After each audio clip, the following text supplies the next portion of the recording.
Kita yang menerima bid'ah hasanah, dalilnya banyak sekali, bukan cuma hadis kullu bid'atin dhalalah. Saya ini pernah ya dialog dengan Wahabi, cerita aja lah kan cara menangkal. Kalau cara menangkal ini berarti dialog. Saya pernah dialog dengan Wahabi di Denpasar tentang bid'ah, kemudian di Balikpapan, kemudian di mana lagi ya? Iya, sama Firanda itu di Batam, di mana-mana. Dan rata-rata sama, dalilnya pakai kullu bid'atin dhalalah. Katanya ikut ahli hadis. Saya bilang sama mereka, katanya ikut ahli hadis, kok hadisnya cuma satu? Kalau kami yang menerima bid'ah hasanah, dalilnya bukan cuma satu, tapi banyak. Hadisnya banyak, kamu cuma satu. Berarti kamu bukan pengikut ahli hadis. Pengikut siapa, Gus? Ya bilang, kamu pengikut ahli hadas. Dan itu hadas besar, hadas akbar. Ini mereka Wahabi. Nah, kalau kita ini menerima bid'ah hasanah, gimana menyikapi hadis kullu bid'atin dhalalah? Hadisnya sahih, semua bid'ah adalah sesat. Cuma kata para ulama, Imam Nawawi mengatakan hadza amun makhsus. Hadis ini redaksinya bersifat umum, semua bid'ah adalah sesat, tetapi jangkauan hukumnya dibatasi. Maksudnya apa? Yang sesat itu sebagian bid'ah atau sebagian besar bid'ah itu sesat. Ada bid'ah yang tidak sesat. Dalilnya mana ada bid'ah yang tidak sesat? Dalam hadis lain Rasulullah SAW bersabda, "Man ahdatsa fi amrina hadza ma laysa minhu fahuwa raddun." Siapa yang membuat perkara baru dalam urusan kami ini, urusan agama, sesuatu yang bukan bagian dari agama, maka itu ditolak. Kalau perkara baru yang dibuat itu dalam urusan agama, bukan bagian dari agama, maka ditolak. Itu namanya bid'ah tersesat. Itu secara tekstual. Berarti secara kontekstual, secara tersirat bisa difahami, kalau perkara baru yang diadakan itu termasuk bagian dari agama, berarti tidak ditolak, berarti diterima. Karenanya hadis ini jarang dipakai sama Wahabi. Man ahdatsa fi amrina hadza ma laysa minhu fahuwa raddun. Jarang dipakai.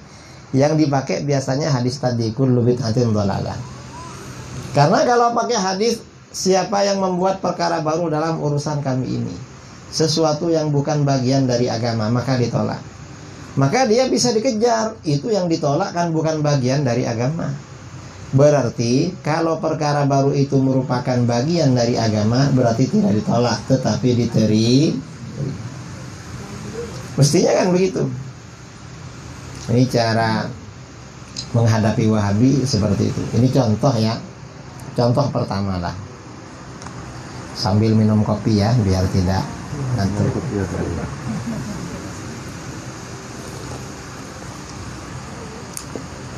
Menurut saya ini bukan ngantuk ya, cuma apa namanya, karena tadi malam berangkat dari rumah jam 2 malam, ke bandara itu 4 jam, sampai bandara jam 6, check in setengah jam 7 boarding sampai sini. Karena gak biasa tidur asar dan maghrib, tadi mau tidur gak bisa habis asar itu, gak bisa, karena gak biasa. Orang kalau gak biasa kan sulit. Dan memang tidur asar tidak dianjurkan. Orang yang biasa tidur asar bisa stres, gampang diganggu jin. Saya pernah ya di Papua, ada istrinya tentara perempuan ya, itu ngeluh sering diganggu jin. Saya tanya sama dia, kamu sering tidur asar? Iya Kiai, sering, tiap hari katanya. Lo kok tidur? Kalau gak tidur ya gak enak. Oh sudah kebiasaan. Makanya jangan dibiasakan tidur asar itu. Tapi kalau ketiduran gak apa-apa. Nah, Makanya perlu minum kopi. Yang bawah ini yang ada aja diminum. Kalau ada air ya air, kalau ada buah ada buah. ada. Kalau ada buah ya buah aja dimakan biar gak ngantuk itu. Ini cerita soal Wahabi. Nah, saya ini ya pernah dialog sama Wahabi. Dialog yang di Bali tahun 2009 soal bid'ah. Saya bilang sama mereka, di antara dalil kita ini kan bid'ah dibagi dua kan, ada bid'ah hasanah, ada bid'ah sayyi'ah. Ada bid'ah yang baik, perkara baru yang baik, ada bid'ah yang buruk atau yang jelek. Dalilnya mana ada bid'ah hasanah? Banyak dalil bid'ah hasanah. Di antaranya adalah hadis riwayat Muslim dari Jarir bin Abdullah. Bukan untuk saya, kalau yang ceramah makan buah gak jadi. Itu orang-orang di belakang. Biar apa? Sambil mendengarkan, sambil Kopi. makan buah. Tapi kalau makan nggak dengarkan biasanya. Nah, saya sampaikan hadis yang bid'ah hasanah. Hadis riwayat Muslim. Rasulullah SAW bersabda, "Man sanna fil Islam sunnatan hasanatan, falahu ajruha wa ajru man amila biha ba'dahu min ghairi ayyanqusa min ujurihim syai'." Barang siapa yang memulai dalam Islam perbuatan yang baik. Namanya memulai berarti asalnya tidak ada, lalu diadakan. Berarti itu bid'ah. Karena bid'ah itu kan definisinya kan fi'lu ma lam yu'had fi ahdi Rasulillah SAW. Melakukan sesuatu yang tidak diketahui, tidak dikenal, tidak ada pada masa Rasulullah SAW. Nah, dalam hadis ini, siapa yang memulai perbuatan baik, maka dia dapat pahalanya di dalam Islam ya. Di dalam Islam. Memulai perbuatan baik, maka dia dapat pahalanya. Dan pahala orang-orang yang mengikutinya tanpa kurang sedikit pun dari pahala-pahala mereka. Kayak orang ya bikin masjid. Asalnya di daerah situ gak ada masjid, lalu orang bikin masjid. Ini kan memulai perbuatan baik kan. Maka bagaimana selama ada orang sholat di masjid itu dapat kiriman pahala. Itu namanya bid'ah yang baik. Atau apalah yang baik-baik. Bangun madrasah, bangun pondok, bangun TPQ, majelis zikir. Selama majelisnya jalan dapat pahala terus. Nah, ini artinya apa? Hadis ini motivasi. Kata para ulama, hadis ini motivasi agar kita membuat perkara-perkara baru yang baik. Artinya apa? Membuat bid'ah hasanah itu dianjurkan, saudara. Dianjurkan. Mendirikan majelis zikir, mendirikan taman pendidikan Al-Quran, madrasah, pondok pesantren dianjurkan. Mengapa? Karena memulai kebaikan. Baik kebaikan itu sebelumnya ada atau sebelumnya gak pernah ada. Kalau memulai berarti sebelumnya belum pernah ada. Namanya memulai, bukan menghidupkan. Ini dalil bid'ah hasanah. Kemudian hadis itu selanjutnya, wa man sanna fil Islam sunnatan sayyi'atan. Dan siapa yang memulai dalam Islam perbuatan yang jelek, kana alaihi wizruha wa wizru man amila biha min ba'di min ghairi ayyanqusa min awzarihim syai'. Orang yang memulai perbuatan jelek berarti bid'ah tersesat, maka dia menanggung dosanya dan dosa orang-orang yang mengikutinya hingga hari kiamat tanpa kurang sedikit pun dari dosa-dosa mereka.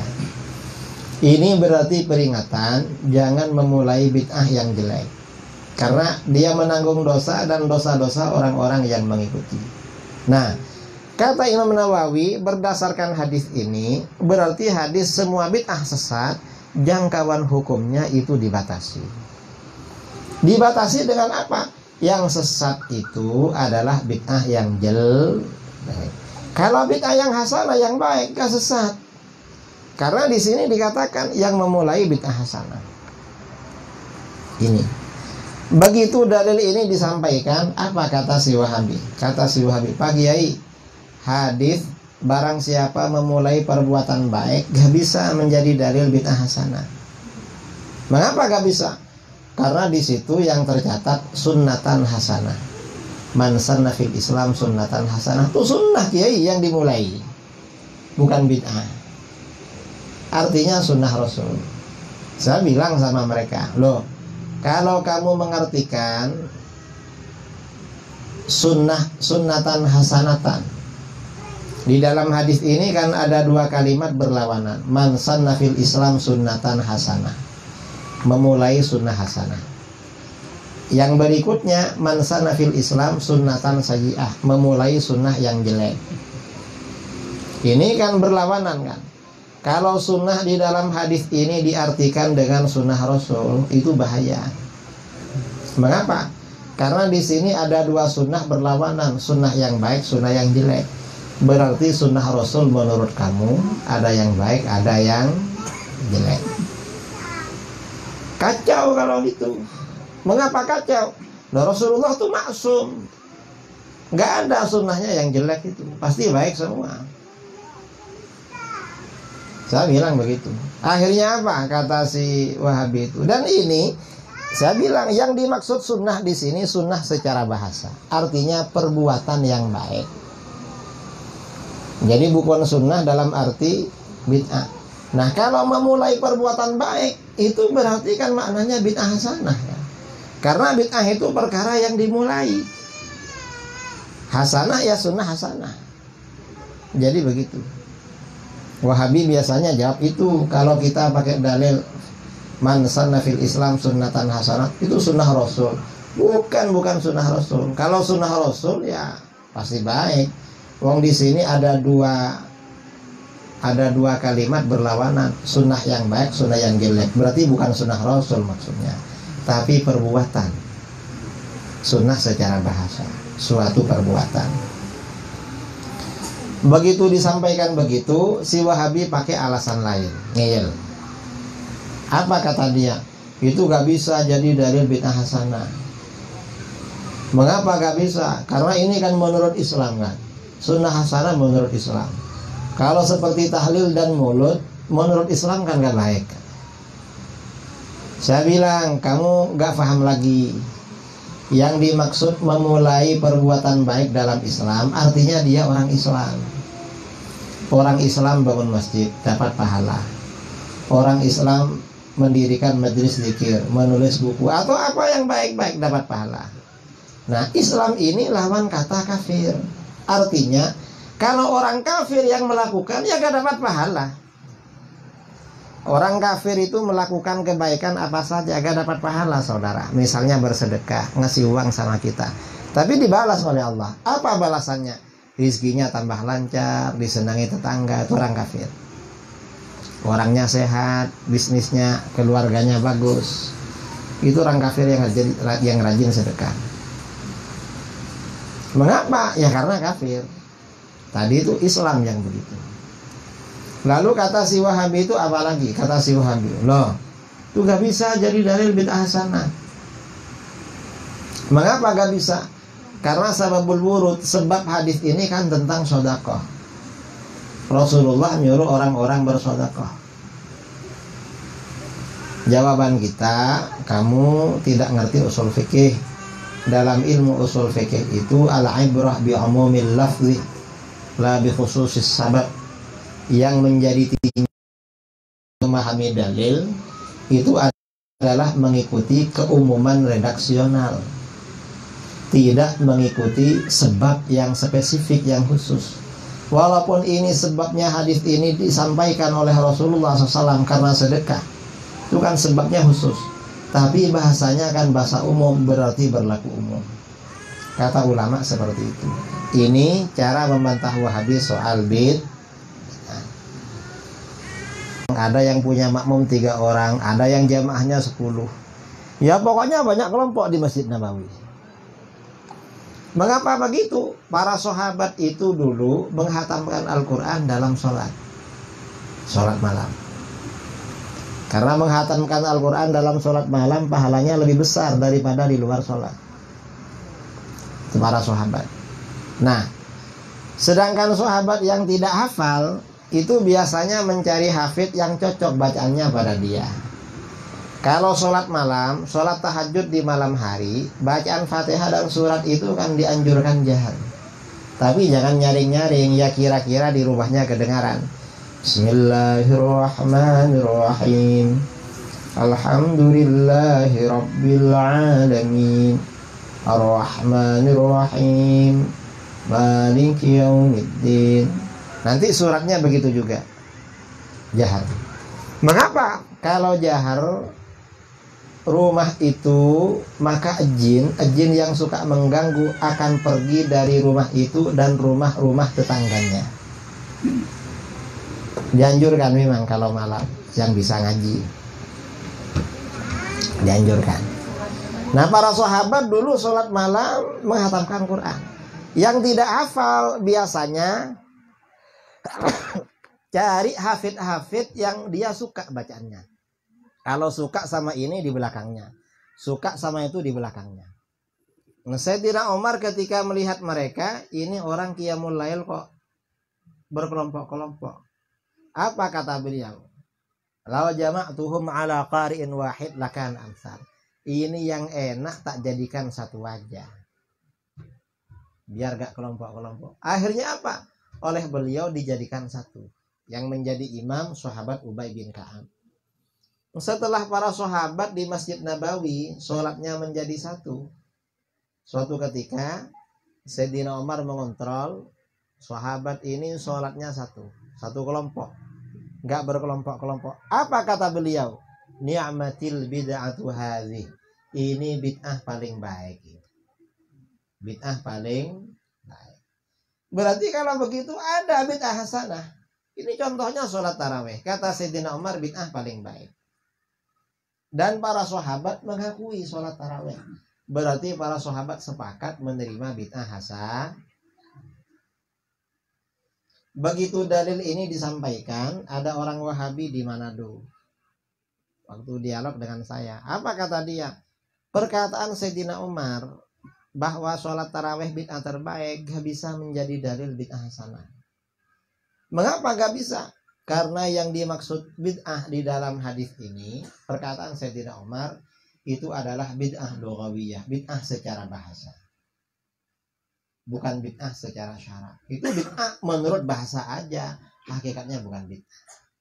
Kata si Wahabi. Lalu saya tanya sama dia, kamu mengatakan bahwa yang dimaksud perkataan Sayyidina Umar sebaik-baik bid'ah, bid'ah secara bahasa. Nah, penjelasan ini dari Sayyidina Umar sendiri apa bukan? Karena yang bilang Sayyidina Umar. Kata dia apa? Bukan dari Sayyidina Umar. Dari siapa? Dari saya katanya. Loh, kok kamu yang menjelaskan? Apa kamu memang juru bicara Sayyidina Umar? Kayak juru bicara presiden begitu? Enggak, bukan. Ya gak bisa diterima kalau begitu. Kamu bukan juru bicara Sayyidina Umar. Misalnya Pak Jokowi bicara lalu menimbulkan salah pahaman. Dijelaskan oleh siapa juru bicaranya? Pak Muldoko ya? Ngabalin. Ali Muhtar Ngabalin atau siapalah. Itu juru bicara kan resmi. Kamu bukan juru bicara Sayyidina Umar. Kok menafsirkan? Ya gak bisa. Dan kamu gak bisa menafsirkan perkataan Sayyidina Umar. Bid'ah itu bid'ah secara bahasa. Mengapa? Sayyidina Umar berkata begitu dalam kapasitas beliau sebagai Khulafaur Rasyidin. Dan Khulafaur Rasyidin ini jabatan syar'i. Berarti itu konteksnya bid'ah secara syar'i. Sayyidina Umar berkata begitu bukan dalam kapasitas beliau sebagai guru bahasa Arab. Pelajaran bahasa Arab belum ada waktu itu. Karena orang Arab ya pandai-pandai memang bahasanya sendiri. Jadi salah kamu kalau menganggap itu bid'ah secara bahasa. Mengapa? Sayyidina Umar berbicara dalam kapasitas, dalam tugasnya sebagai Khulafaur Rasyidin. Berarti bid'ah secara syar'i. Karena Khulafaur Rasyidin jabatan syar'i. Dan kalau Perkataan Sayyidina Umar, sebaik-baik bid'ah adalah tarawih. Bid'ah di sini diartikan bahasa itu bahaya. Mengapa bahaya? Sayyidina Umar ini oleh Rasulullah SAW dijadikan salah satu standar kebenaran. Sayyidina Umar kalau punya pendapat beda dengan yang lain, beliau selalu yang benar. Selalulah. Ya sebagian besar benar. Karenanya Rasulullah SAW bersabda, Innallaha ja'alal haqqa ala lisani Umar wa qalbi. Allah menjadikan kebenaran melalui lidah Sayyidina Umar dan hatinya. Yang dimaksud kebenaran dalam hadis ini bukan kebenaran lugawi, bahasa, bukan. Tetapi benar menurut syar'i. Jadi begitu. Artinya apa? Cara melawan Wahabi itu ya dibolak-balik lah. Saya punya buku Pintar Berdebat dengan Wahabi. Ada yang punya? Hah? Kalau nggak punya hubungi Juragan. Masih ada? Habis. Hah? Pemula. Oh, ada. Nah, kalau baca buku saya, buku Pintar Debat dengan Wahabi, insya Allah nanti ingin jumpa Wahabi. Mengapa? Di buku saya itu diceritakan kisah-kisah perdebatan ulama-ulama dulu, guru-guru kita, termasuk perdebatan saya dengan Wahabi di mana-mana. Ada di situ. Buku terbaru cuma belum selesai. Kalau Pintar Berdebat itu dibaca, oh ternyata gampang melawan Wahabi. Nanti ada Wahabi pasti ingin mendatangi. Dan ini kalau bisa ya, setelah acara malam ini, besok kalau di Arafah atau di mana ada Wahabi, datangi. Debat mereka, jangan apa, datang aja bareng-bareng, jangan gengsi, jangan malu. Dulu Imam Asy'ari, Imam Ar-Razi, ulama-ulama kita itu dulu datang, ada majelis-majelis mereka. Nanti kalau mereka sering kita datangi, mereka gak ceramah, pindah biasanya. Takut. Di Jawa Timur itu ada Kabupaten Kediri. Di Kediri itu ada daerah namanya Badas di Pari. Orang Wahabi bangun masjid besar. Lalu bikin kajian. Oleh kawan-kawan Aswaja sering didatangi. Setiap kajian didatangi. Akhirnya apa? Mereka ketakutan, masjidnya ditinggalkan dan diserahkan pada kita. Kalau dibiarkan mereka tambah jadi-jadi. Nanti kawan-kawannya didatangkan semua ke Duri. Ini karena kita diam, datangi aja. Ini contoh ya. Tahun 2006. Atau tahun 2009 mungkin, sekitar itu. Kawan-kawan di Jakarta nelfon, ini gimana ini Wahabi Yazid Jawas sama Hakim Amdad ini meresahkan. Bikin kajian di Islamic Center setiap 2 minggu, Jakarta Utara. Saya bilang sama mereka, cari aja kawan 5 orang, datangi, nanti ubar mereka. Caranya gimana?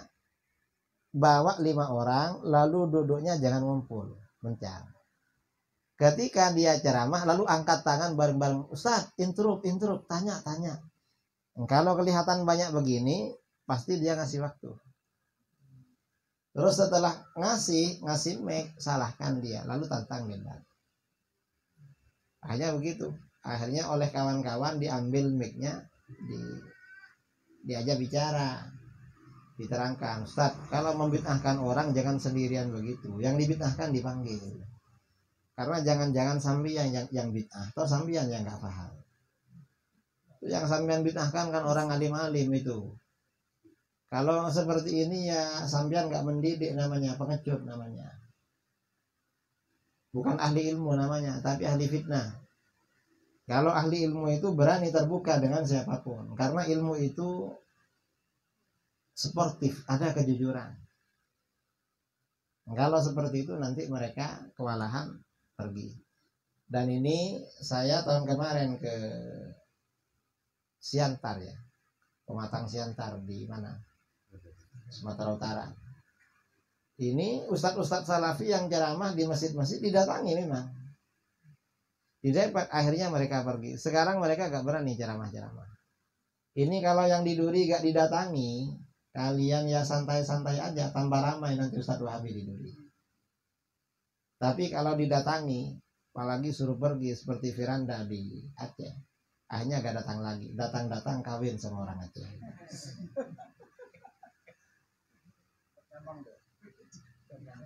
Ya, kemarin orang Aceh saya bilang, gimana orang Aceh ini kok Wahabi diambil menantu. Yang aswaja banyak ini. Ini memang caranya seperti itu. Ini contoh ya pengalaman dialog dengan Wahabi dalam masalah apa saja, itu contoh aja. Dan buku pintar berdebat dengan Wahabi insya Allah cukup itu. Jadi dibaca, nanti kalau kurang menghubungi juragan biar Ustaz Anof biar dibaca, biar disiapkan. Karena dengan membaca ini biasanya bisa, karena di buku pintar itu ya memang kiat-kiat cara menghadapi Wahabi. Dan ini saudara, orang-orang Wahabi yang kembali kepada Ahlus Sunnah itu sudah ramai, gak sedikit, banyak. Bahkan asatid-asatidnya sudah banyak yang kembali. Ya karena dialog. Kita ini gak takut. Jangan takut lah. Dan sambian walaupun kalah, wong belum terkenal gak apa-apa. Kalau sudah terkenal kalah ya mungkin malu. Kalau masih lokal ini. Dan ulama-ulama kita itu dulu mendatangi memang. Mendatangi majelis-majelis mereka.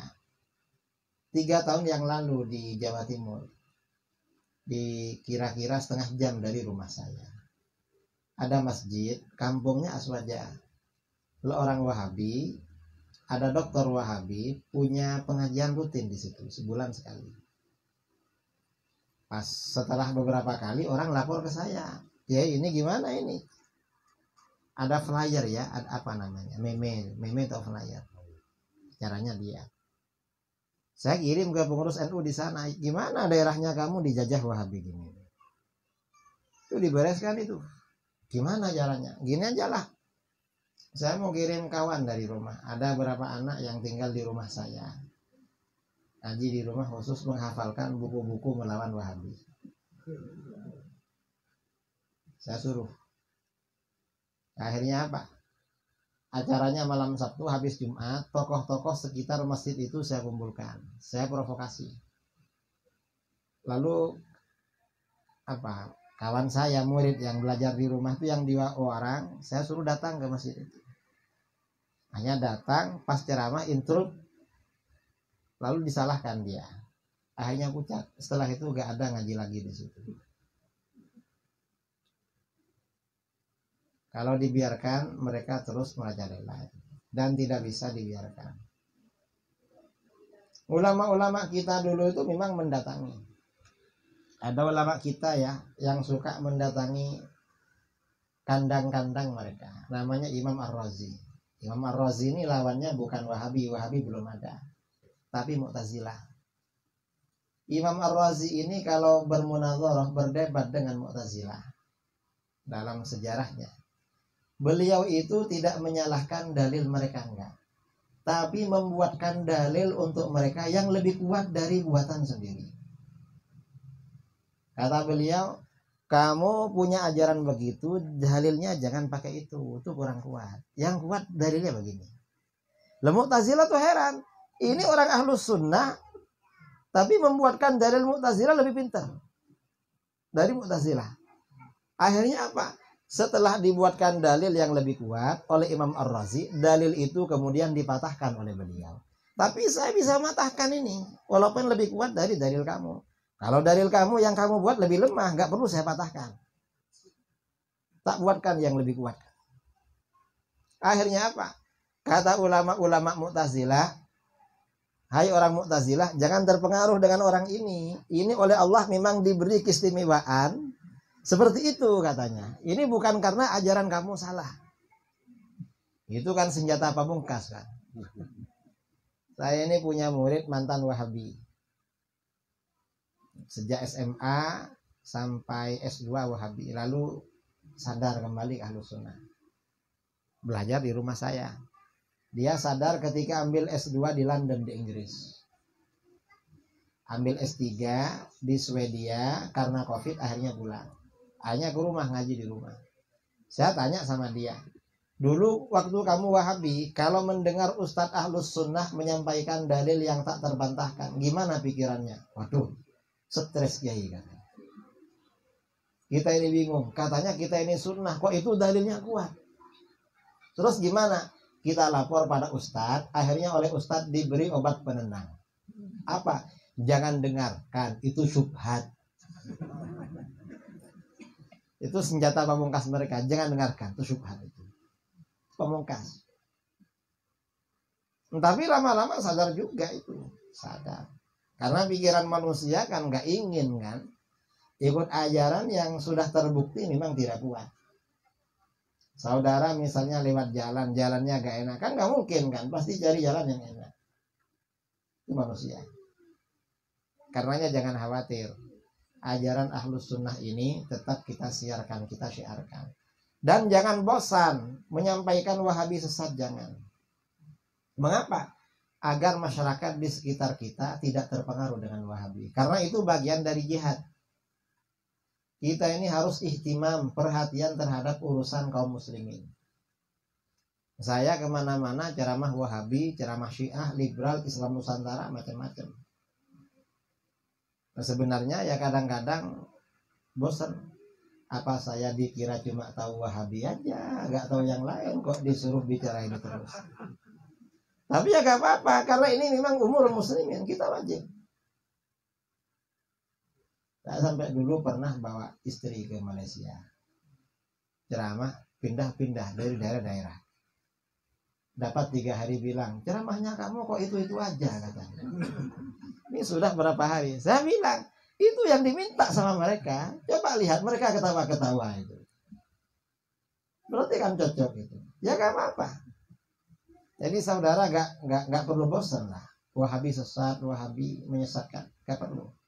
Harus terus sampaikan itu masyarakat agar tidak terpengaruh dengan Wahabi. Nah, ini saya rasa pengantar ya dari saya diskusi pada malam ini. Mungkin saudara-saudara ada yang mau ditanyakan. Pertanyaannya bebas soal menghadapi Wahabi. Syubhat apa saja yang disampaikan Wahabi di Duri, sampaikan sekarang. Isu-isu yang disampaikan Wahabi yang sulit kira-kira apa saja, sampaikan. Nanti kita bicarakan. Saya kira itu ya. Saya kembalikan kepada MC mengatur jalannya acara. Mungkin ada yang mau melontarkan isu-isu yang diviralkan, disampaikan oleh Wahabi yang perlu tanggapan. Dari saya, Assalamualaikum warahmatullahi wabarakatuh.